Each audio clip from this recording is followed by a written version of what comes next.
Going for two, kickers are extra, I give them the boot. Ooh, going for two, sit back, relax while I grab me a brew. Ooh, now I'm reclining while putting my time and I'm ready to go. My spine is aligning and much my lineups, my bank account grow. I am so rich, but knowledge is all that I'm leaving it with. Ooh, listen to this, multiple options, how far can I get? Ooh, DFS Dynasty redraft tonight, I'm not finishing last. I'm finishing past any and all, I am looking to last. What else? This spot is popping and I am so locked in and only opening the door when it is opportunity knocking. And all of these spots keep on talking and talking. So what are we talking? What kind of alignment? And running it deep, even players forgotten or came from the bottom or hitting that top. And this spot is popping, yeah, this spot is popping. And woo! This is the armchair, yeah. Put up your arms, yeah. Sound the alarm, yeah, yeah, yeah. Woo! What is going on, guys, and welcome to episode 328 of the Armchair Fantasy Show. I am your host, of course, Geoff Lambert. You can follow me on Twitter at JeoffLambert77. Of course, we are live on the Going for Two Live podcast network every Wednesday night on Facebook Live, Twitter, YouTube, and Twitch, syndicated on all major podcast networks. As always, guys, if you were watching us on Twitter, we cannot see your comments. Go find us on YouTube. You can follow the link right down at the bottom there, youtube.com/@GoingForTwoLive. And hit follow. And yeah, hit follow, hit subscribe, hit all that good stuff. Or whatever you do on YouTube, so I don't know. One of those things. Just be our friend. 100%. All right. That voice you hear, of course, is Mr. Ryan Cearfoss. What's up, Ryan? Dude, same old, same old. Just happy to be here. And those that are watching, not listening to this on audio, that guy down the bottom there with all that energy, Mr. Smoky Hell, Josh Nelson. What's up, Josh? Oh, what is shaking, boys? How was your day going? Absolutely great, man. It's I wish I had like a third of your energy. Agreed. Like at any point during the day. Well, once you hit my age, you start feeling a little youthful again. You know, you try to drink at least a pot of coffee a day before you do anything. Obviously. That's called survival. Yeah. Yes, sir. All right. So real quick, Josh, give us a quick rundown of your show, the Smoke Show, that you do. And then also, of course, we can follow you. I didn't mention at Smoky Hell NFL on Twitter. And then talk a little bit about your thing in the fantasy space, like what you do in the fantasy world. So I've actually kind of taken a back seat for a little while my wife's been in school the last couple of years. But her graduation ceremony is this Friday. I am free, and I am coming back with a vengeance. It's going to be a multi-platform thing, but in the meantime, I have been doing different content things with the Smoke Show, a lot of things with music, comics, football. But this is the year where I'm dipping the toes back in, hitting the shows, doing the circuit. But my specialty has always been kind of starts and sits on the weekly basis, as well as a column that has seen various formats. It was started its life as a weekly column, my Puff Puff Pass. And that is where I break down 2 players I want to be starting and 1 player I want to be sitting at each of the position groups every week. And it took off. It was great. And then it evolved into a podcast segment on one of my former shows, the Jet Sweep Show. And then kind of disappeared into the ether while it's been on the back burner. So I'm bringing that back, folks. It's back. Puff, puff, pass. But it's going to be coming to TikTok this year. Good stuff. Maybe. I love it. I love it. Know. You mentioned that segment on the Discord show we did a couple weeks ago, and that was the best name for a segment I've ever heard. Puff, puff, It's a great pass. name. I love it. Yes, the on brand, right? Exactly. That refers to the old 90s movie Puff the Magic Dragon, I assume. Absolutely. Yes. Nailed it first try, man. This is why you come to this show, folks, because it's the experts. Good stuff. All right, fellas. As always, the show tonight is brought to you by Underdog Fantasy. Check out their industry-leading best ball leagues with huge tournaments, private leagues, and pick'ems for all major sports. Use our promo code GF2 and get a deposit match up to $100. It's as simple as that. Use promo code GF2. Start drafting your best ball teams. Great show tonight. As you couldn't tell from the title, we're doing all Scott Fishbowl stuff tonight. We'll do some news and notes. Then we're going to look at a live mock draft currently being going on right now through our Discord channel. And we're just going to break it down, round by round, look at a couple team roster constructions and kind of, give us our thoughts on that. And then we got a bunch of listener questions to check out. People dropped it in the Discord, on Twitter. I got some questions from Facebook. Pretty much everywhere that Scott Fishbowl is happening, we got some great questions. But first, as always, we'll get it kicked off with our nonsense draft. Attention, everyone. Let's mock draft. All right. Tonight, we are drafting famous fictional cars that you would drive if you could. And Josh, you got the first pick here. Let's hear it. Oh, so gracious. And you know what? Like Tom Petty said, don't bore us, get to the chorus. My pick at the 101 is the Aston Martin DB5 from the classic James Bond movie Goldfinger. And if you don't know, well, then get out from under the rock that you've been living in. Yeah, I had that one on my list, and I didn't realize it actually makes more than just that movie. It was in 5 or 6 different movies, even some more of the more current ones. So absolutely, yeah, great choice there with the Aston Martin. Classic. Love it. All right, I'm up at the 102 here, and I expected one of the other 2 picks to go first, but you left me both of my picks that I would have been debating at 101 here. So I'm going to go with the Tim Burton Batmobile. That's son of a bitch. That's the one I love. They actually have that in the DC museum that you can go actually see. You can't sit in it or anything, but they actually have it on display at the museum here. But it's my favorite Batmobile. Of all the Batmobiles that have been over time, it's definitely my favorite one. That one was pretty sweet. That one is. I just love the new Flash movie, and it's in it. It's awesome. Oh, really? It was just straight nostalgia seeing that car. Nice. That's awesome. Damn it. I stole yours, Ryan. You did, and I don't want to know if I'm gonna go super like unrealistic car, but I'm going to anyways. I'm going with the DeLorean. Nice. From Back to the Future. Like that was another one. One, it's freaking awesome. 2, it can time travel. Like it can't pass it. Yeah, and I think the other ones I have are just weird. That was my other. It was between that one and the Batmobile, but I like the Batmobile just a slight bit better. But yeah, the DeLorean was my other one that I was thinking about. Great choice. All right, back to you, Josh. All right, since this is fictional, I'm going the full mile here. We are taking it back, and we're going to remain in like the 60s, 70s era here. I am taking the Mach 5 from the classic cartoon Speed Racer. Another absolute dragon on the speed course, race course, whatever you want to call it. And it's got some gadgets too. And occasionally, you'll find a monkey in the trunk, and it's always useful to have a monkey in the trunk. Yeah, that was on my list too. That's a great one. That's another good one there. All right, I'm up at the 105 here, and there's a couple. I got a bunch on my list. This was a really good one. I liked a lot of these ones that I'm going to researching it, but I'm gonna go with one that I've mentioned on the show before, and I don't remember what I mentioned it for. It is a show from the 80s, and when you hear the music, you always know exactly what's coming on, and that is Kit from Knight Rider. That was one of my favorite shows growing up, and like I said, that music that comes up, you knew exactly what was going on when you heard that music. So that's my choice here at the 105. Ryan, you got the 106. I'm going the Apocalypse Monster, the Giga Horse from Mad Max Fury Road. It's a 1959 Coupe de Ville with another one stacked on top of it on some Bigfoot tires with like a pusher. You're surviving everything in that thing. That's awesome. Great choice there. Man, that is great. That is great. But can we go back to your pick for a second there, Geoff?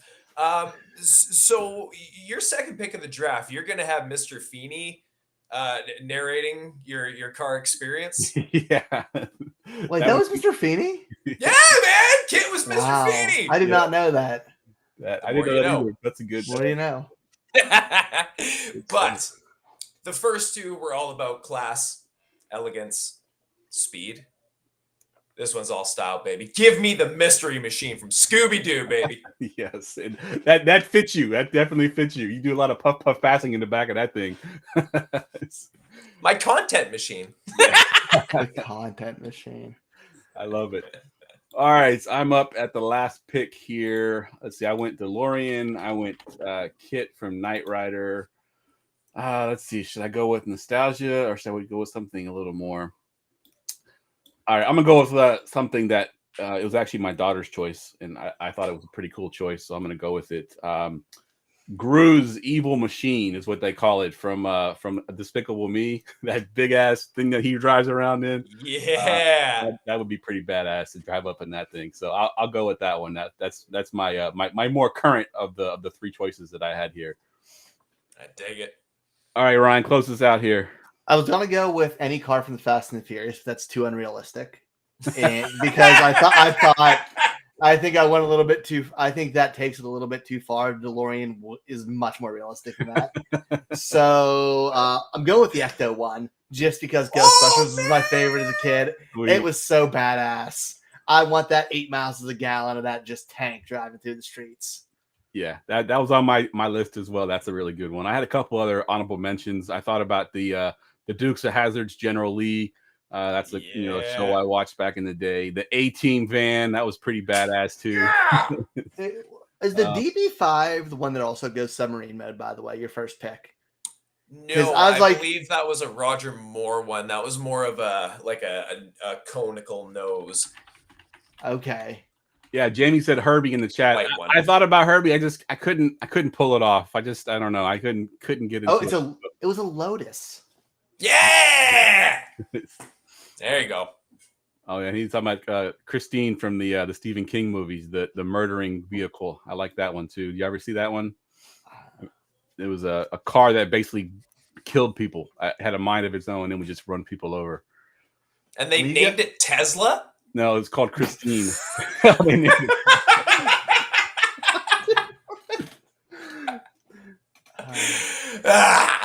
What about y'all? You have any audible mentions that we didn't get a chance to draft? Anything from Transformers? Yeah, I had Optimus Prime on my list. Yeah. I'd say the Jurassic Park cars, but there's literally somebody in my neighborhood who has his car painted dirt just like it. So I can't say that because I see it constantly. Yeah, I had a couple honorable mentions. Since you took a Batmobile, I didn't want to mention the other one, so I kept them for after here. But the 69 Charger from the new one. My God! Beautiful. It's so badass. Yeah, yes, and also the 1955 Lincoln Futura concept car, the original 1966 Batman Batmobile. That's another good one too. That one's just beautiful. Yep. Woo! Sleek. All right, let's get into some football stuff. News and notes from around the league. All right, not a very busy week in news, so we'll go through these pretty quickly here. First one up, Ryan, I'm going to go to you since you're the Ravens fan here. J.K. Dobbins, the note is that it's pretty clear that Todd Monken wants to work at a higher pace. He wants to get the running backs involved in the passing game and then obviously in the red zone as well. What are your thoughts here with Dobbins' value? And do you actually believe this note? Do you think that's kind of what they're looking at doing, getting the running backs more involved? Yes, I believe it because of just like his past experience as a head coach and what we saw. He's had all these great receiving running backs at Georgia. He used the running backs in Tampa Bay when he was coaching there. So I do believe it. Dobbins just needs to get his ass to camp and quit pitching and needs to do something before he gets paid. But that's a whole different story and situation. But yeah, I kind of believe it. I don't know if it's going to be like 100 targets, but if he gets in that 40 to 50 target range, that's a really good fantasy ball for what he can do as a rusher. Absolutely. And I've always said that, with Lamar Jackson as your quarterback, they're going to have to scheme the running back into the passing game because Lamar Jackson's more apt to take off than he is to check down. But if it's schemed in there and it's part of the offense to get the ball to the running back, then that helps him out. And I think that's what they're trying to do here. And it protects him, keeps that big contract safe. 100% agree. What about you, Josh? What are your thoughts here on Dobbins? And if he's catching passes, how far up does that move him on your list of running backs? If it's true, it would definitely move him up my rankings. I'm probably around or below consensus on Dobbins because I just want to see it. We all know what he's capable of. But, I mean, stay on the field and do something when you're on the field, which you have done. But the first part is more important before you start trying to, use your leverage against the team. But from a fantasy perspective, I think a lot of people who I might be in the minority. I have a couple shares and I held the whole time just because the upside, you're not going to be getting the return that you should be getting for someone of that commensurate talent. So a lot of people held. And if you did, this is their spokesperson a fantasy player? Because this is what we were all wanting to hear. running backs involved in the passing game Absolutely. in Baltimore. So, yeah, I'm in. All If this for is true, I am in. And he can do it. Like he had over 20 receptions all 3 years at Ohio State. Yep. It's definitely in the Like, cards. he's proven pass catcher. Good stuff. All right, let's move over to a receiver, Josh. Another receiver that's a little bit disgruntled with the offense, I guess, in his role in the offense, Mr. Stephon Diggs. How much stock are you putting into all of this, and do you think it affects Stephon Diggs once the season starts? I think it doesn't really matter once the season starts because these guys, they live, they breathe football. It is ingrained into their psyche, into their training habits, their eating habits, their living habits. So to break that, I don't think I have any trepidation or worry about that. But isn't this kind of the same plays he was making down in Minnesota? I mean, this is kind of ringing true a little bit again. In this situation, I think he has a bit more leverage. There's no one else there. But, I mean, just if he wants some money, put it in incentives. Get him on the field. You know that's what the end result is going to be, so just do it. They have lots of money. Yeah. Like, lots. Their owners are very rich. Do not worry about that. Just give them the money. Get him on the field. I didn't think it was money with him. Was it? He said, Diggs isn't asking for more money. He's upset with his role in the team. And like, which is the dumbest thing I've ever heard. Like, bro, you had 154 targets. Yeah, no, what more can you possibly want? Like, I want 155, damn it. Like, you had 1,400 yards. Like, you're balling out because your team didn't make the Super Bowl. I'm sorry, unless Patrick Mahomes dies, the AFC goes through him. Yep. Unless he wants to play quarterback too. Maybe he wants to throw a few passes and get some touchdowns that way too. I don't know what else could he possibly want.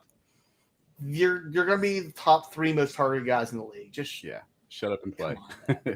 Like if he asking more money, I'd support that. But this, I don't support. This is stupid. No. Well, you're not a play caller. You're a player. Did you read the word wrong? All right, Ryan, back to you on this one. A guy here in Pittsburgh where you're at, Allen Robinson. I guess they're impressed with him at OTAs. He's been working in the slot a lot on the goal line. What are you hearing there in Pittsburgh? Is Allen Robinson really going to be a force in fantasy or at least somewhat usable? Dude, like in Pittsburgh, he's a hero right now. Like they love him. But, I mean, I don't know how he's going to be more than 3rd in targets. Because George Pickens is gonna be the man there. Like, it's not even a question. We still are gonna see 115, 120 targets out of Deontay Johnson, which doesn't leave a ton on the plate for Allen Robinson because you're gonna get another, 60 targets. Najee Harris, the tight ends are gonna get involved. Yeah, I don't know how there's meat on the bone for Allen Robinson. I'm sure he's gonna make some plays. He has some touchdown upside, but I think you're chasing touchdowns looking at fantasy. Yeah. Are you in the same mindset with this one, Josh, on Allen Robinson in Pittsburgh? You think he recaptures any magic from his past days, or is he pretty much over? I mean, it's target opportunity, like Ryan was saying there. Does he have it? I think he does. I think he can. But how much can you do with that little piece of pie? Yeah. Just this little from Kenny Pickett. Yeah, he'd be very touchdown dependent. Am I the only one who hasn't anointed him a savior? I'm just not completely sold on Pickett yet. Yeah, that's all I'm saying. He's fine. I think he's fine. Yep. He doesn't move the needle. Like he's a young Kirk Cousins. Yeah, and you know what? He's had a good career. He's made a lot of money. Just living in that mediocrity, man. He'll be fine. Yeah, good stuff. Yes, that's the path in the NFL. All right, let's close it out with one more almost meaningless note. This is one of those Coach Speaks notes. And we'll go to you first, Josh. On Cam Akers, Sean McVay said that he will be a central figure in this team's offense. I mean, who else could they possibly go to, right? I mean, it's Cooper Kupp. You stole the words right out of my mouth. Man. Who else is there? Obviously, Cooper Kupp. And then anybody that steps up, apparently. Puka Nacua? Yeah. Sure. That's great, McVay. I love to hear that. Great, bring the positivity. That's fantastic. What about you, Ryan? Does this do anything for you? I mean, I was hyping him up last week when we were on the show. He was one of our players we brought for breakouts. Fair enough. and this just goes towards my bias. Like, yeah, the opportunity's there, and I don't know what's going to get in the way of their injury. Yeah, I mean, we saw it at the end of last year too. That he was pretty much doing it last year. He was the man at the end of the last 4 or 5 games. He was getting all the carries. So they didn't really do much to address the position. So I think he's still going to be the man there. So how dare you disrespect Sony Michel? I thought you were going to say Zach Evans, the rookie, but you wouldn't. I thought you were going to say Kyron Williams, and I was about to get upset. I saw that. Because Kyron Williams is not good. Yeah. Yep. All right. So what we're going to do tonight, I'm going to pull up a mock draft that is literally currently going on right now. If you're not in the Discord yet, please get in the Discord. You can find it pinned to my profile. But this is a mock draft for the Scott Fish Bowl. Hopefully you can see that. We're going to go through a couple of these rounds here and look at some values that we kind of like and where they were drafted. We'll look at a little bit of roster construction. But first things first here, Ryan, let's take a look at this first round here. Is there anything that stands out both in a positive or a negative way that you wanted to talk about? I mean, obviously, I think the thing that stands out is Kelsey at 1.02, which we've seen these mocks. He's gone 101 too. And I know he's such a positional advantage, but there's no way I'm passing on a top 6 quarterback in fantasy for a tight end, no matter what. Because if you see this, that second round, and you're looking at your QB1, you're digging through trash. Like spoiler alert, Kelsey with Carr and Stroud. Kelsey's awesome, but that's rough a quarterback there, and you got a lot of question marks. A rookie and a dude in a new system who's just average. And I don't know if I trust that or if that has longevity. It makes building a roster really hard at that point when you're passing on them. If you took Kelsey at 6 or 7, when you have a chance to decent quarterbacks coming back around, that's a different story. But here, that scares me. This is the perfect segue because I know where Josh stands on this. I believe he has the 103, and he said in our Discord channel a couple weeks I saw his face when I'm saying this. Yeah, he's. I'm just like I'm not a tight end early person, no matter what scoring is. And Okay. I'll say that. Counterpoint. Would it sway you if they had gone Prescott over Lamb? Yes. That's fine. Because the third round reversal, he would have been third round reversal. Prescott was still on the board. My play, if I was at the 102 there, if I was starting Kelsey and Prescott was on the board, he's the last quarterback I'm quote unquote reaching for in round 2 before the reversal. Yes. If he's still available, yes. If not, I'm fine on waiting because that's the bet I've made. I'll probably see if Rodgers is available at the end of the 3rd. Yeah, it's just it's rough right there, man. Like I like the idea of him Lamb and Olave, and it could hit, but you really need Carr to click in New Orleans. Mm-hmm. You have to hope that coaching staff can do it because it's not the same with Sean Payton. It's not the same thing we've seen for all these years. And then you got to help CJ Stroud hits in a not that great Houston team as a rookie quarterback. There's a lot you have to go right. Mm-hmm. Let me ask you this, Ryan, because this came up a lot in our Discord channel with the scoring and there being no negatives for quarterbacks. If you were to take Kelsey and then wait on quarterback, there's guys that traditionally are bad quarterbacks. They throw a lot of picks, like maybe a Matthew Stafford, someone like that. That's going to get a ton of volume, and he's not going to get dinged for throwing interceptions. Are you okay with Kelsey and then getting a quarterback really late, like even later than Derek Carr? Yeah, like I honestly, there's quarterbacks who went later who I'd rather take chances on the Carr. Like Kyler Murray goes 2 rounds later. I'd rather have him, and I'd rather bet on that upside with him missing a few games. You mentioned Stafford. I'd rather have Russell Wilson in that case. Like, he still has more weapons, a good coach. The building after maybe soured me on it. Like, I pick a 5, and I know I'm going to go quarterback regardless. But, like, I understand if you think somebody will fall. Yeah. Just team building and super flex makes it hard. Yeah, 100%. All right, Josh, let's go to you. Outside of Kelsey being 102 there, is there anything that you see in that first round that stands out both as a good thing or a bad thing? This is one of the higher instances I've seen Jefferson go.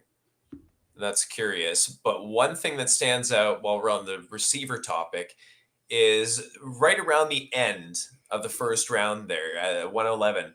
I've seen this a lot in mocks where people are doubling up on premier receivers. I've seen a ton of Chase Lamb, but these Chase Hill ones I've seen a bit of too.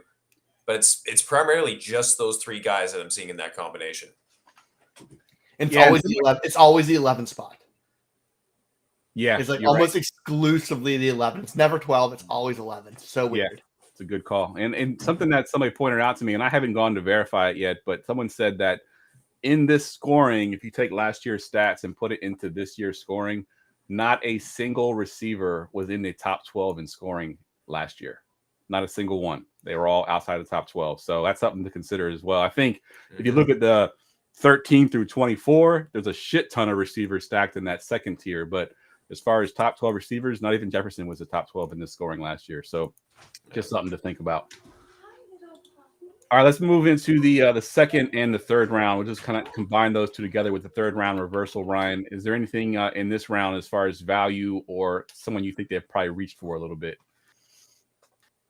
Honestly, I think Saquon should make an argument as the RB1 in this format because volume is so heavy. We're looking at 295 carries last year for Barkley and another 57 receptions. Did you get 0.25 points per touch or per carry for him? Dude, that's so many points. I would think about Barkley at that 112 range. Like, I think he's a super value there. Yeah, 100%. And looking at the way this one went, I mean, Christian McCaffrey went the RB2, I think, behind Bijan. And as a 49ers fan, I kind of think that they're going to limit Christian McCaffrey a little bit this year. They're not going to give him the huge workload that we saw him with last year. I think Elijah Mitchell gets mixed in a little more. They traditionally haven't gone heavy with just one running back. They did last year, but I think this year they're going to figure out a way to limit his workload. So maybe he doesn't get quite as much volume as he did last year, which could hurt his value a little bit, especially in this format. Josh, what about you? Second and third round, anything stand out to you?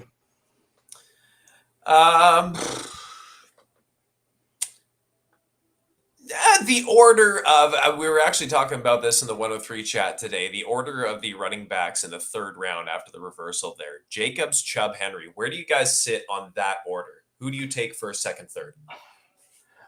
It's hard because I want to say Henry because it's Henry. But Jacobs is just a volume monster right now. And I think he's there. I think I'd go Henry over Chubb. I don't believe I still think Cleveland's going to spell Chubb a little bit more this year, no matter whether Hunt's gone or not. Like, they're gonna find ways to spell him.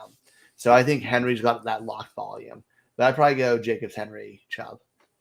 Yeah, the Henry one is interesting only because of that 0.25 per carry, because we know he's going to get a shit ton of carries. And that can definitely swing the balance the other way. But then so does Jacobs as well. Like, Jacobs still gets a ton of touches. I think what he had last year, Ryan, 400 plus touches with his receiving. Well. It's absurd. He had the biggest swing in scoring from last year to this year, if you're using this year's settings. Right. For running backs. Also, man, Anthony Richardson at 2.03. You're taking I get it, but you're taking that's your whole thing. If he hits, you're making the playoffs. There's also a chance he doesn't start and you draft him 203. Getting Rodgers I don't like getting a bench player in the fourth round, but I mean, if that's your strategy, that's not a bad backup. It's a big swing, and like, you missed out on a lot of good receivers, high-end running backs. He could have stacked McCaffrey, Jacobs, and Walker. Let's take a look at that team just in general. His entire roster construction here. Lawrence, AR at the 203, and then you got Jacobs, Rodgers. You mentioned he went running back again with Kenneth Walker, Cam Akers. He didn't get his wide receiver one until he got to the 7th round with DJ Moore, Evans, and then he pretty much punted the tight end with with Chig, Dulcich, and getting Gassi later on. How are you feeling about this construction of this roster here, Josh? Are you feeling it? I mean, there's some things I like about it. It's not a direction I would go though. Like I said, getting a bench player, because in Superflex you cannot play more than 2 quarterbacks. So that third quarterback is a bench player. Yep. Value wise, and you're taking that in the 4th round. That's tough. I get it, but man, you're giving up so much value. And I mean the other pieces are nice. You need Akers to hit. That's another kind of a swing. Like this is an upside team here. Yeah, 100%. But This is so boomer bust. Yeah, and take it from me, folks. It's not always about upside. Year 2 for me in Scott Fishbowl was last year, and I swung for the fences in a major way. And I believe 60% of my team was gone by week 4. Yeesh. Yeah, through injury or bad luck or whatever. And it was not a good scene, and I did not do well. Yeah, this cute. This quarterback room that he kind of built kind of reminds me of like how you would build a dynasty team, right? I mean, you're going to get the young stud in the first round, you get AR in the second, and then you get the safe 1-year starter with Aaron Rodgers that you're probably going to play over AR until he gets with it. But for a redraft league, probably not going to want to do that. That's something you know from doing like seeing Scott Fishbowl this long and like being all these mocks. The dynasty community in general, and obviously you can tell by the name Rookie Fever. Shout out Rookie Fever. You're still in dynasty mode, dude. Like there's so many teams in this who draft like it's dynasty and not redraft because it's so early in the year. There's a lot of mistakes that he had and a lot of very talented vets who fall because of it. Yeah. Like it's a huge advantage in this tournament. Yep. Like it's one of the biggest in there is because people reach on these young guys who may not play this year or may have limited play. Yep, absolutely. And they don't realize too that the season is a little bit shorter. The regular season is a little bit shorter than a regular redraft league too. So you got to win those early games. You can't afford to wait on those rookies to pop off in week 5 or week 6. And total points matter in it. It's you got to hit, man.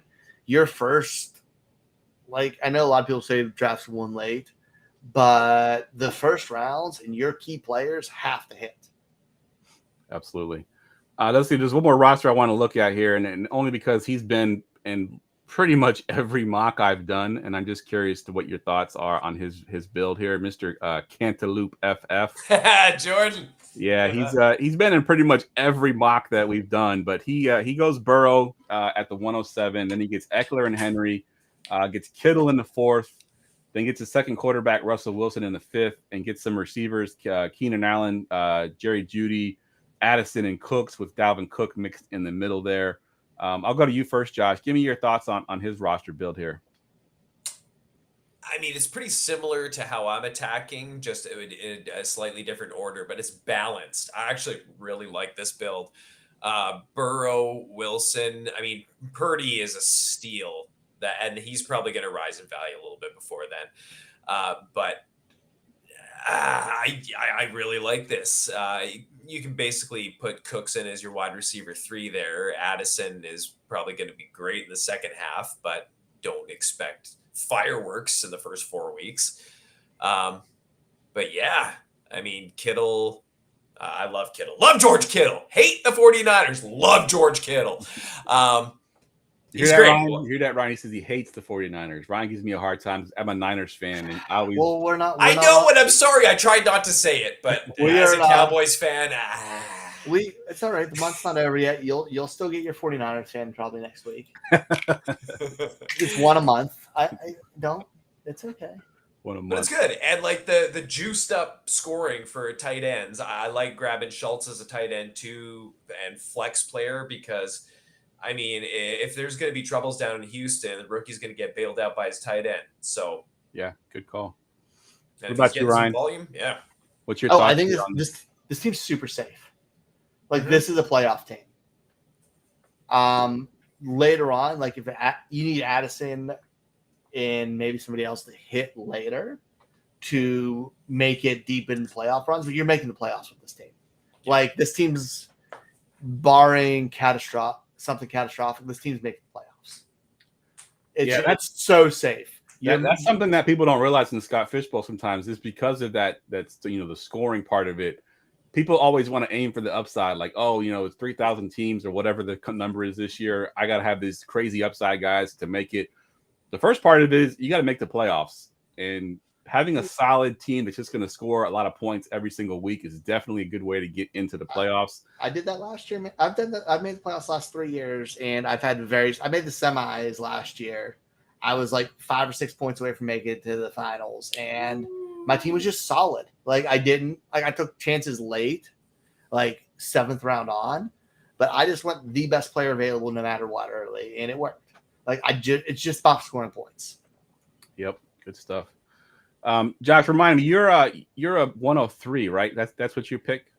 Yes, sir. 30 in a row. So let's go look at 103's build here, just so because you can kind of get a speak from experience here. This is Sarah. She's the 103 in this mock draft here. What are your thoughts on her build? She goes Patrick Mahomes at the 3, and she gets Jonathan Taylor, Jalen Waddle in the 3rd round. Daniel Jones is her QB2. Aaron Jones, Darren Waller gets him late at the 6th round, and then she's got Godwin, Marquise Brown, David Montgomery, Jahan Dotson. What are your thoughts on her build here? So many Jones. Yeah, it's true. So many Jones. But as to the actual fantasy implications, it's another balanced build. I like Waller in the 6th. That's good value. I mean, it's going to be him and Saquon in New York, and pairing him up with Daniel Jones. That's going to be a winning combination. The top 3 in this is the 3 that I have on my queue, we will say, without the league being set up, not in order, but those are the only 3 I'm looking at. So, yeah, if she's not getting Kelsey, Mahomes is my pick. If he's there, obviously. I'm not passing on Mahomes. Come on. Absolutely. But I think Taylor is bound for a huge year. Having Anthony Richardson back there is going to really open up some stuff for him, too. Yeah, I like it. Jones is probably the best piece left on that offense. Sorry. Let's specify there. Aaron Jones, number 33, Green Bay Packer, is probably the best piece left in that offense. Yeah, because she got Daniel Jones, Aaron Jones, and Mac Jones. She got all. Yeah, like come on, 2 Jones at most. There should be a rule. But no, I like this construction. I like Dotson. I low-key love Washington for a stack. Like getting Howell, he's got a better rushing upside, get those rushing first downs stuff. If I'm really, really going 0 QB, I'm comfortable having him as my QB1. Yeah, I'm hearing a lot of good things about him. I live here in Washington, D.C., and yeah, I've heard some good things about him as well. I personally, the value I like here, and I've been getting him in a lot of my drafts as well, is Hollywood Brown, Marquise Brown there at the everywhere, dude. 8th round. That's just, it's beautiful. I know he won't have a great quarterback to start, but I think Colt McCoy will be the starter there. I think he's good enough. Yeah, he's good enough to get Marquise Brown the ball. I think Marquise Brown is by far the best receiver there. He's going to get all the volume. So in the 8th round, I love that pick there. What about you, Ryan? What are your thoughts on this build here? I love this team. What we were talking about earlier, you mentioned about quarterbacks who no penalties is awesome for. Ding, ding, ding, Daniel Jones. Yeah. He is perfect for this format. I think I would have done different. I would have took Damian Pierce over Aaron Jones at that point, just because I think he's involved. He's going to be 280 plus rush attempts and involved in the passing game. But you can't complain with that. He has a tight end who's going to get volume. He has enough wide receivers who will get volume, who could pop. Like they're all pretty good floors for those top 4 receivers, and there's a chance any of them could pop. Yeah. So they mixed upside and floor on this team, and I love it. Good stuff. All right, let's look at one more team, Ryan. I know you're like me. You have the 105. So let's look at the 105 here and see what the 105 did. The 105 gets Lamar Jackson, which seems to be a pretty much consensus there if he's available at the 105 that everybody seems to be going with. Follows it up with Deshaun Watson in the 2nd round. Garrett Wilson, Ramondre Stevenson, Travis Etienne. Then they get Calvin Ridley in the 6th. Miles Sanders, who I love, in the 7th round. Brandon Ayuk, and they get a QB3 in the 9th round with Kenny Pickett. What are your thoughts here on the 105, Ryan? Honestly, minus my disdain for Calvin Ridley this year and how I think he's overrated. I think this is very much how I'm hoping to build my team. They have 2 strong running backs, 2 strong quarterbacks. No, they didn't hit on tight end, which you have to punt a position regardless. And if you hit right, you can do it later. I like the upside to Everett, being he's attached to Herbert. So I like that. I think Miles Sanders is going to be nice volume in Carolina just because we've seen the track record of Carolina running backs recently, even when they're not good. And he's better than anything other than McCaffrey they've had in there. So I really like what this team did. Pickett gets him a third starting quarterback. Surprisingly, a lot of teams in this don't have 3 starting quarterbacks who you can plug and play. So, dude, they're solid everywhere. They're safe. There's upside. They have Garrett Wilson, who could be a top 5, top 10 receiver because he's attached to Aaron Rodgers now. Ramondre Stevenson's going to get a ton of volume. He's been quietly had a great offseason, which nobody knows because the Patriots didn't bring in anybody and they showed their trust in him. I like this team. He did really good in the spot. It's one glaring thing was the one you pointed out, Calvin Ridley. Because like you, I'm not buying Calvin Ridley. Like Christian Kirk, a little bit later. I'm not sure. I'm trying to find where he went. He went all the way in the 8th round. I would prefer Kirk in a later round over Ridley in the 6th. I would take George Pickens, who went round 9 over Ridley. Yeah, and I would take. Yeah, there's a few that I would try to take. I'd probably take Judy. I'd take Hollywood Brown over him. Yep. I just don't love that spot. Deontay Johnson's another guy that I'm getting, but I don't see where he went in this. He went all the way in the 9th round. Deontay Johnson, somebody else I would also take over Calvin Ridley in the 6th for sure. What about you, Josh? What are your thoughts on this team? You gasped when I blasphemed on Calvin Ridley. I saw that. When I first got into the industry, quote unquote, when I got in, he was one of my guys for that year. He was my guy. He was my dude too. He was my top receiver that year. I loved him. It was glorious. I've always been a believer in Ridley. Love what he can bring, and pairing him up with quite possibly one of my favorite quarterbacks. I'm in. So I have unrealistic expectations for Calvin Ridley this year. Almost on par with his own. But yeah, I'm in as a wide receiver 2 on there. Whew. Yeah, absolutely. Yeah, the upside is definitely there for sure. If he can get back to what he was, I'm afraid with the offense the way that it was last year and the amount of targets that Christian Kirk had, amount of targets that even Zay Jones had, Travis Etienne, Evan Ingram. I just don't know how he fits in that offense and gets enough volume to be viable. But if he gets it, I think he's a great receiver. I'm just like Ryan. I think he's a great route runner. He can be a great player. So if he gets the volume, I love the skill set. 100%. I just don't. The connection Trevor Lawrence has with those players already is what scares me. Like Lawrence really bonded with Kirk.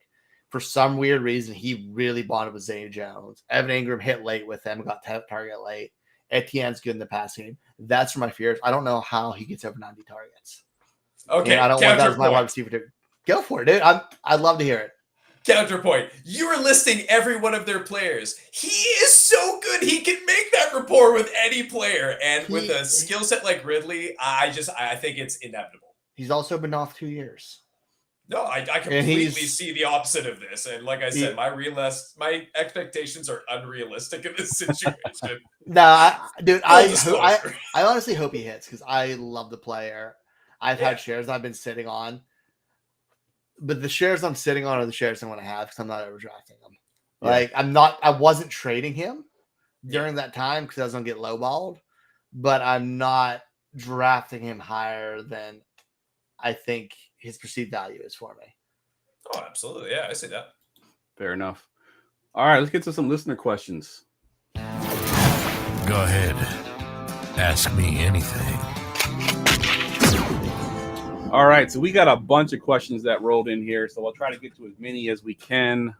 John McGlynn, he wants to know DJ Moore or Juju, which he says seems to be a Twitter battle going on right now. He says he's on team DJ Moore. Josh, what side are you on here, Moore or Juju? I mean, is this not clearly DJ Moore? Is this? I mean, I feel like it says this versus this. Like you can draft both these. Yeah. Quite far apart. In my books, am I off on this? No. It's like comparing me to you guys. There's me. Here's you guys. It's just that you can I thought it was the flip. I thought it was It's the other way around. It's the other round. You're up here. No, man. I'm like 5'7". I'm 5'6". You're good. God damn it. I Anyways, Geoff's top. point being, I don't see the comparison. Like, why is this a debate? Yeah, I was kind of confused by that one too. Maybe it's the fact they both changed teams, the fact that they're both the number one targets with their teams. They're both on low pass volume offenses. I think track record leans DJ Moore because he's done it before with some pretty bad quarterback play. I think, Pickett could be argued to be his best quarterback. Not Pickett. Justin Fields has been his best quarterback he's ever had. Juju, not so much. I think Juju's had some better quarterbacks. Obviously, he's had Patrick Mahomes and Ben Roethlisberger. But we're also, but like, even looking at the Scott Fishbowl draft we just did, we're talking round 7 to round 12. Yeah, it's a big. You could have them both. You can have your cake and eat it too. There you go. All right, this was kind of tongue in cheek from Carlin Hester. He wants to know: do you think drinks will play a part in the he says DC live draft, but really any of the live drafts? Well, people in DC can't drink, so no. Shots fired. Fair enough. I'll take that one. So I think drinks. Obviously, I think in all the live drafts, alcohol will be abundant, and I do think that there will be some interesting drafts. When you get down to those later rounds, that people are a little bit intoxicated, it'll be a lot of fun.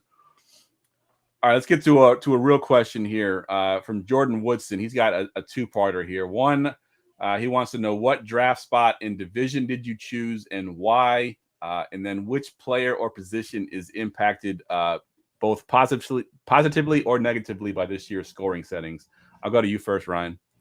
I am in the 5 spot, and I'm in the Drunken Clam from Family Guy. Nice. Because it just plays close to my heart. And I think the player positions impacted much are running backs and QBs with rushing upside. Like, I know it's cool to say tight end, and obviously it's great for a few of them. But when the farther down you get, man, like when I say farther down, I mean outside the top 5 or 6. Volume's just not there for tight ends, so it's not as big of an impact other than it helps you, or it's not predictable for fantasy. It's just you're going to get lucky or you're not. Yeah. But I think rushing quarterbacks and running backs who are like high volume, low efficiency are the biggest ones who affect. Like we're talking like Daniel Jones, dude like Cam Akers, who may not be efficient because that offense stinks, but he's going to get 280 carries. In the comments, Jamie questioned me saying Dameon Pierce over Aaron Jones because Dameon Pierce, while he's in bad offense, he's going to get a ton of volume in that bad offense, and he's not sharing anything. And that team showed their faith in him. Aaron Jones still has A.J. Dillon, whether he's efficient or not, who can just fall forward for 4 yards. Like, he's still there to take away carries and volume. Like, volume's king in this. And I think that's the guys who it helps more. And you have to look at this just a little bit different than you would a normal league in that aspect. Nice. Good call. What about you, Josh? As I mentioned earlier, this is the third year in a row I've gone at the 103. 3's one of my numbers, man. I don't know. And, fingers crossed, this will be the third year in a row I take a tight end at 103. So, yeah, it's been kind of a running theme. But, hey, this year it makes sense. Absolutely. But yeah, and division-wise, I'm in the Starbucks division because, as I also mentioned earlier, I drink a pot of it a day. So yeah. If it's the thing I consume most, why not let it consume me? That's fair. And do you think tight end is the position that's most impacted? Is that why you're going 103 with Kelsey here, or do you think there's another position that's more impacted?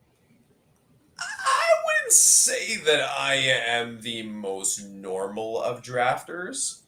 I mean, if you take a look at my dynasty rosters, and I know this is not dynasty, we're not doing like that, but a lot of my builds are all 2 elite tight ends, not just like one of the top 5, like 2 of the top 5. A lot of different combinations and everything. Not that I am greatly considering that in this, but Geoff, how'd that work out last year for you in the Scott Fishbowl? Yeah, not so good, and that wasn't even something that I planned. I went Burrow in the first. And then I went Mark Andrews in the second, who I didn't think would fall that late. And then come around into the third, and Kyle Pitts is still sitting there. So I'm like, well, shit, I'll take Kyle Pitts in the third. And didn't really work out so well. So it didn't quite go the way I had hoped it would go. As far as me, I'm at the 105 like Ryan. I am in I'm actually hosting the DC live draft, and I'm in the Capital City Mumbo sauce, which is a barbecue sauce, at a restaurant here. So that's the division I'm in. And the player position that impacted the most, I think it's going to be the QB2/QB3s that we kind of mentioned already that aren't going to be affected by the negative points. That means you're getting that, positive completion point that he does in the Scott Fish Bowl. You're not getting any negatives on the interceptions. You're not getting any negatives on the fumbles. You're getting all the positive points on no matter what quarterback it is. So I think that they're going to be impacted. I think you could almost wait on your QB2 because of that and get guys that aren't necessarily known to be super flex good quarterbacks, but could still be viable in this format because of the no negatives. So that's my choice there. All right, let's look down here. We got Mr. JJ Wenner, who's also in the Discord. He wants to know any suggestions for bye week strategies, which is always kind of a big thing in Scott Fish Bowl because the playoffs start a little bit earlier than most leagues. And obviously you can't make trades in this league. You only have your waivers, but the leagues are so deep that there's not much on the waivers. Are you looking at your bye weeks at all, Ryan, as far as a strategy when you're doing your drafting? I'm going to say I never look at bye weeks. It's just me. I think it's stupid. I don't care if I lose 1 week. I don't care if I should hit my late draft picks anyways. If I don't hit them, I'm going to lose anyways. Like, I'm not worried about bye weeks, especially something like this. You just have to score as much points as you can. And I'm not passing up a good player over somebody who may be in a tier low because of a bye. It's asinine to me. I hate it. What about you, Josh? Bye weeks? Are you worried about them at all? No! I mean, Ryan laid it out perfectly there. Like, why would I sacrifice? I mean, if it was two players of equal value in my eyes in the same tier and one had a more preferable bye week and they were in the same position and there was literally no other differentiating factors between the two other than their bye week, sure, you could use it as a tiebreaker. But, like, am I passing up value on it? No, absolutely not. I don't even look. I don't even know bye weeks. It's always like if I see it, I'm like, oh, I can see my draft day. I'm like, oh, I'm fucked week 7. Like, I don't even look at it. Yeah. I really don't. It's just not even. I will say the only thing I look at is to make sure both my quarterbacks do not have the same bye week. That's the only scenario in which I look at it. Yeah, dude, that's 1 week, dude, and then you're great the rest of the season. You sacrifice a week, and maybe Justin Jefferson hits. Like, yeah, I don't know. I still look at the quarterbacks. I hate having both quarterbacks off in Superflex League. Maybe it won't be as big a deal in this one because of the no negative, but yeah, I don't like giving up that one win because in the Scott Fish Bowl that really matters because I think it's only 11 weeks of the regular season before you get to playoffs. So does total points though. Yeah, you're right. I know the logic of it. I know what you're saying. I just hate going into it knowing I'm going to have two quarterbacks. You're gonna lose a couple weeks. You're not going undefeated. Are you going to draft a third quarterback? I will. Then you start, and the way scoring is, you just start someone else at flex. Not a big deal. All right, fair enough. It'll be hard for me to break that mold. You can do it. I believe in you. All right, let's see who else we got here. Let's go with. Let's see. This is a long one. Let's go with Andrew Hayslip.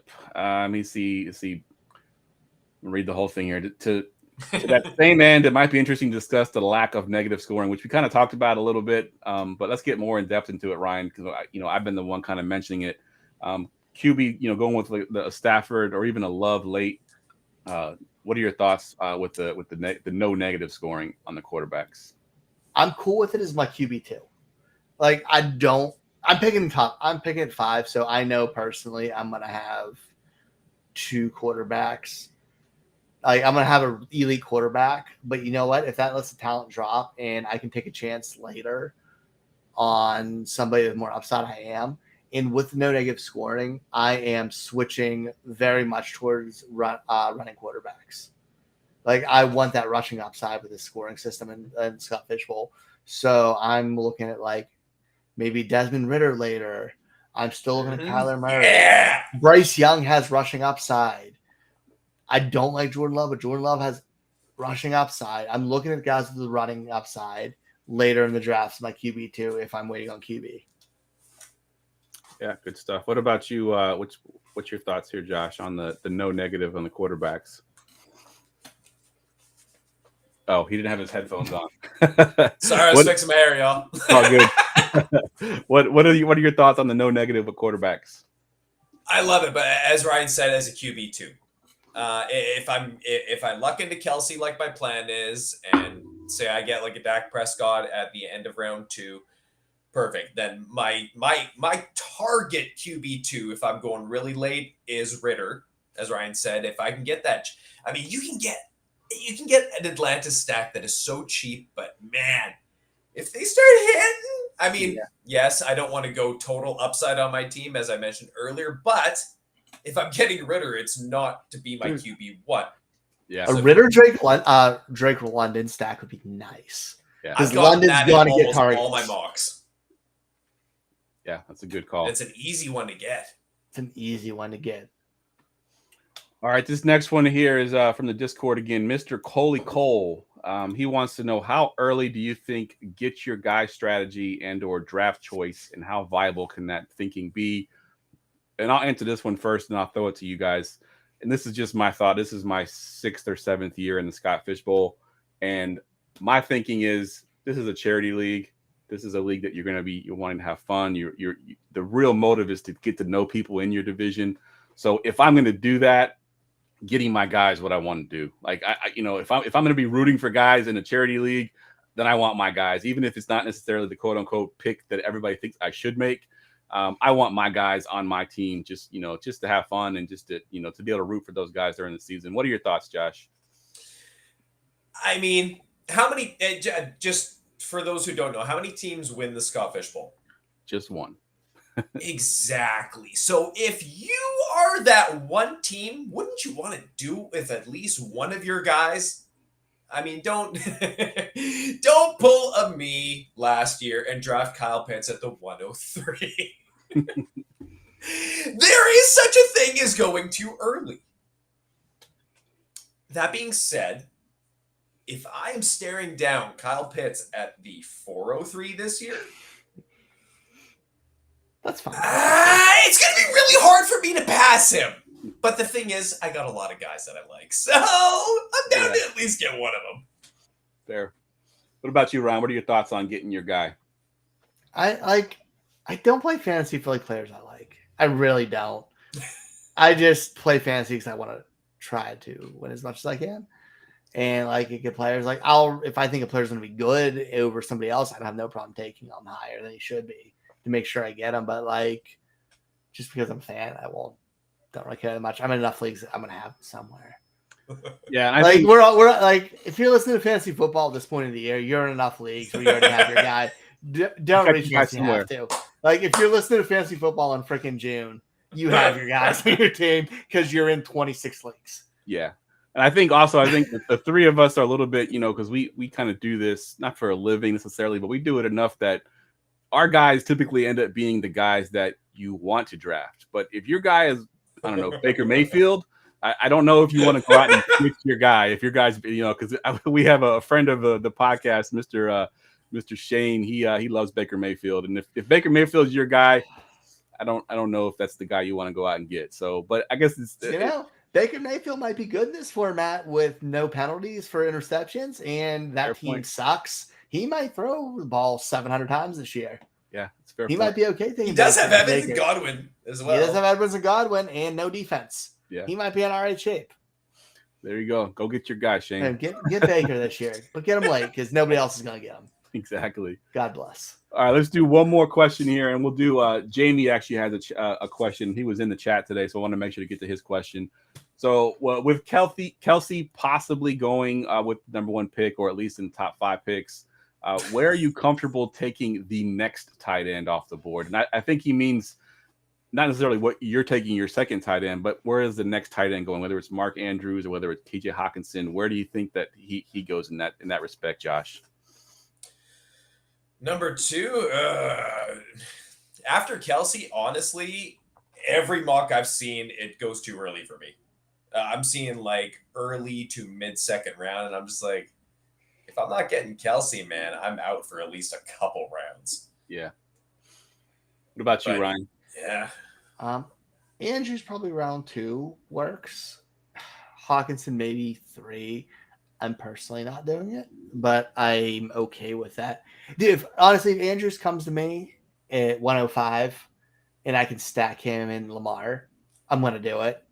Yeah. On the comeback, like in that area, if he falls, I'm very, very, very cool with it. But that's probably about it, like mid-second round. Yeah, I think But I don't think he's going to be there. But that's why I'm okay taking him. I think he's been going. I've seen him go as high as the end of the first, like at the 112. Yeah, and I'm sorry. Way too high. I love Mark Andrews. He's one of my favorite players in the league, and I am not sniffing him before that 205. Yeah. Ingram. In that question, Jay, you put Ingram by a lot. Ingram's going to be a top 5 tight end this year. Jamie's question is, who's your favorite later round tight end? Njoku, Ingram, question mark? Actually, I said Ingram's a top 7 last week on the show. I'm sticking with it, but I'm doubling down and saying he's finishing top 5. Let's go. Ooh. Ingram balls this year. He's the only real red zone threat in that offense that's extending. Nice. And then Kyle's loving George Kittle here in the middle of rounds. I think he's going. I think we saw in this mock he went in the 4th round, which I think is really good value, especially if Purdy starts the season, because him and Purdy had that connection at the end of the year. With you mentioned how much you love Kittle earlier, would you rather him or Kyle Pitts if they're both on the board when you're up in the 4th round? Woof. That's like asking me to choose between my kids. Thankfully, one's still in my wife's belly, so I don't have to make that choice yet. It's Felix all day, every day. But that hypothetical, Christ, can I have them both? Can I trade back? Can I trade my 24 first-round pick if I get into Scott Fishbowl so I can get Kittle and Pitts? Because, I mean, just that name alone would be amazing. But, it's hard. It's hard. The system, I can't not say Kyle Anthony Pitts, man. I'm taking Pitts. All right, fair enough. Take your guy. Damn it. Jeff? I'm going Kittle. I love Kittle. And he is quote unquote my guy. So I'll take Kittle. I like Kyle Pitts too. I took him last year, obviously, but George Kittle is just fun to watch. And when he's hitting. He's a beast. I had them both last year.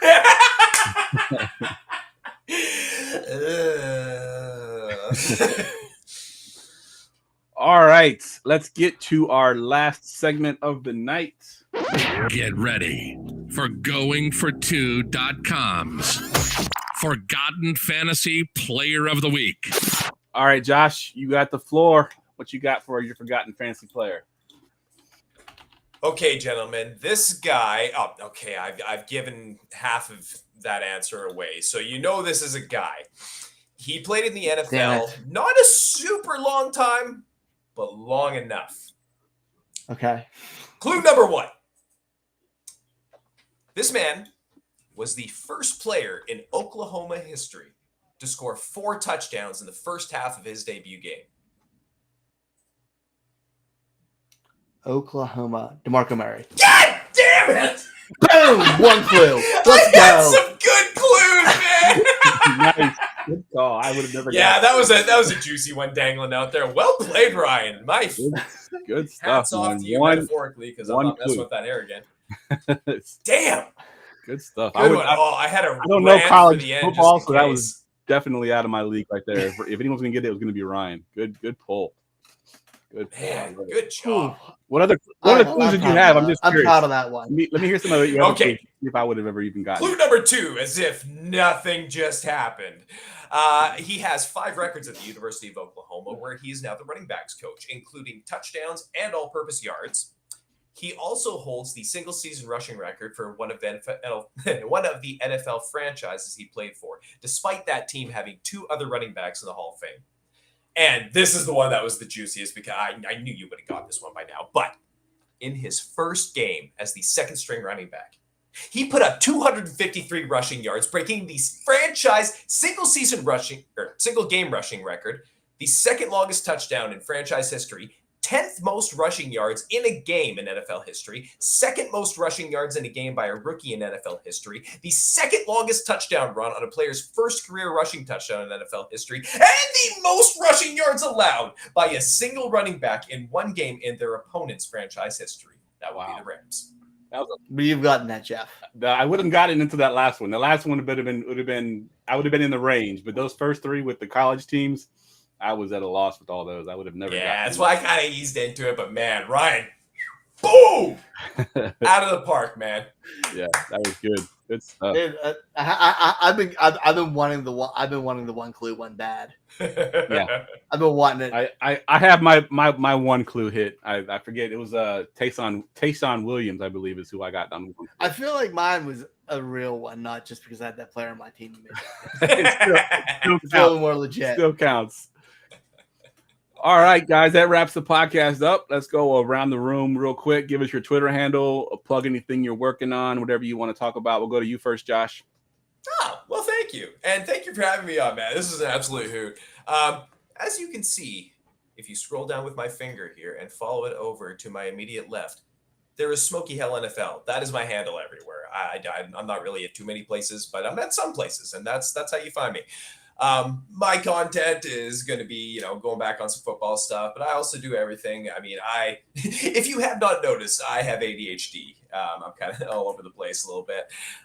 But because I have many facets, the Smoke Show is kind of doing all those facets. So I cover music, I cover comics, I cover movies, entertainment, football, anything is floating around this little head there. I cover it because it needs to get out.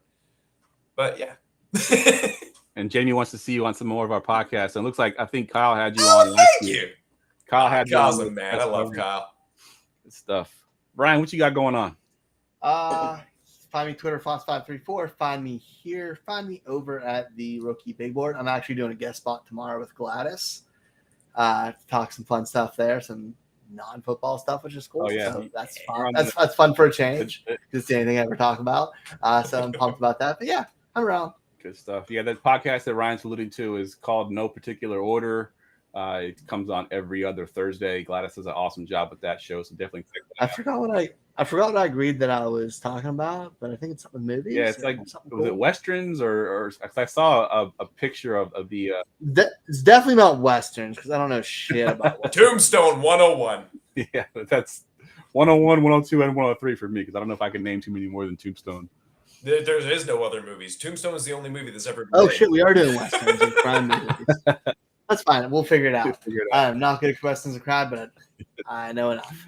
All right, good stuff. All right, once again, Josh, thanks for coming on, man. You've been great. I told Ryan, I was like, prepare for Josh's energy because I went and watched some of your Smoke Show, and I was like, this dude is all over the place. So I knew this is how this would go. So yeah, great job. Thanks for coming on. We love having you.